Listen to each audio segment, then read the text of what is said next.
Friends, welcome to my YouTube channel. Friends, financial year 2023-2024 से DDA के अच्छे दिन आ गए हैं। मैं ऐसा क्यों कह रहा हूं कि भाई अच्छे दिन आ गए? मैं ऐसा इसलिए कह रहा हूं क्योंकि फाइनेंशियल ईयर 2023-2024 से डीडीए का रेवेन्यू लगातार बढ़ता जा रहा है। 2023-2024 से पहले 10 सालों तक डीडीए का रेवेन्यू लगातार कम होता जा रहा था, लेकिन 2023-2024 से डीडीए के अच्छे दिन आ गए और डीडीए का रेवेन्यू बढ़ता चला जा रहा है और लगातार बढ़ता ही जा रहा है। और इस रेवेन्यू के इंक्रीमेंट में सबसे ज्यादा योगदान है डीडीए की हाउसिंग यूनिट्स का, यानी डीडीए के फ्लैट्स का। डीडीए के फ्लैट्स लगातार बिक रहे हैं, जिसके कारण से डीडीए का रेवेन्यू भी साल दर साल बढ़ता चला जा रहा है। फ्रेंड्स, फाइनेंशियल ईयर 2023-2024 में डीडीए का रेवेन्यू 10 सालों बाद 511 करोड़ सरप्लस में आया, जहां डीडीए ने फाइनेंशियल ईयर 2022-2023 में 665 करोड़ के फ्लैट्स बेचे।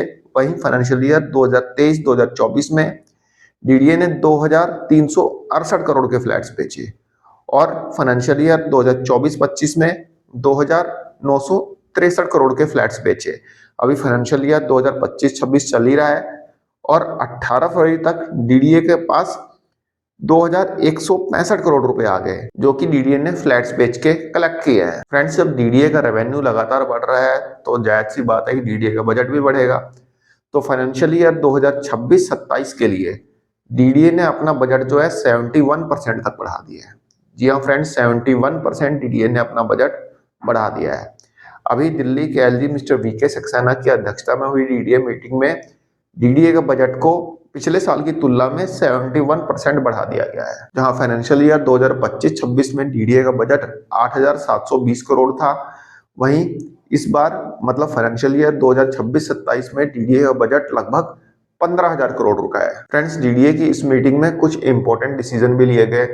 फ्रेंड, जैसा कि आप लोगों को पता ही है कि नरेला को डीडीए एक एजुकेशनल हब के रूप में डेवलप कर रहा है, तो वहां पे आने वाली जो यूनिवर्सिटीज है उनको कुछ रिलैक्सेशन दिया जाएगा। मतलब डीडीए कुछ रिलैक्सेशन देगा।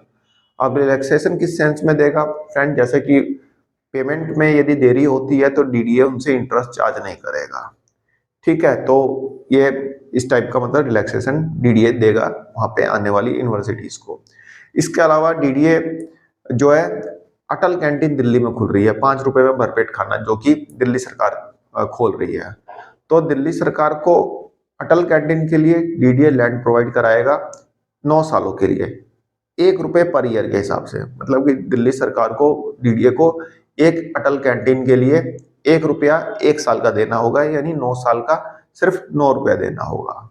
इसके अलावा डीडीए ने 48 विलेजेस को, जो कि रूरल है, उनको अर्बन कैटेगरी में रखने का फैसला किया है। दिल्ली के अंदर 357 के आसपास विलेजेस हैं। 357 में से लगभग 309 गांव जो है वह अर्बन कैटेगरी में है, बाकी के 48 गांव जो है रूरल कैटेगरी में है। तो डीडीए का कहना है कि जब रूरल कैटेगरी में इन गांवों को रखा गया है तो उनमें जो डेवलपमेंट का काम है उसमें देरी लगती है। यदि रूरल विलेजेस में डेवलपमेंट का काम यदि कोई किया जाए तो उसमें डिले होता है, क्योंकि जो लैंड यूटिलाइजेशन जो चेंज करना होता है ना, उसमें क्या होता है, दिल्ली सरकार का इन्वॉल्वमेंट होता है। तो दिल्ली सरकार का रेवेन्यू डिपार्टमेंट जब उसको क्लियर करता है, उसको अप्रूव करता है, तब जाके कोई मतलब डेवलपमेंट का काम हो पाता है। तो डीडीए ने ये प्लान किया है कि अब जो 48 गांव है जो कि रूरल है, उनको अर्बन कैटेगरी में रखा जाएगा, ताकि बार बार दिल्ली सरकार के अप्रूवल की जरूरत ना पड़े यदि कोई लैंड यूटिलाइजेशन चेंज करना है। तो दिल्ली सरकार 48 गांव को अब अर्बन कैटेगरी में रखेगी। सॉरी, दिल्ली सरकार अर्बन कैटेगरी में नहीं रखेगी, डीडीए अर्बन कैटेगरी में रखेगा। तो ये कुछ पॉइंट्स थे जो कि डीडीए की मीटिंग में अप्रूव किए गए थे। इसके अलावा जो मेन फोकस था वो तो डीडीए का बजट का ही था कि भाई डीडीए का बजट को 71% बढ़ा दिया गया है, क्योंकि डीडीए के इस समय फ्लैट्स अच्छे खासे बिक रहे हैं, तो डीडीए को अच्छा रेवेन्यू आ रहा है। जब रेवेन्यू अच्छा आएगा तो एक्सपेंस भी अच्छा ही होगा। तो डीडीए ने यहाँ पे अपने बजट को 71% बढ़ाया। इसके अलावा डीडीए ने जो एडवर्टीजमेंट से रिलेटेड कुछ नई पॉलिसी बनाई है, ताकि डीडीए को एक रेवेन्यू सोर्स भी मतलब मिल सके। तो ये सब चीजें इस मीटिंग में डिस्कस हुई। आई होप आपको वीडियो पसंद आई होगी। धन्यवाद, नमस्कार।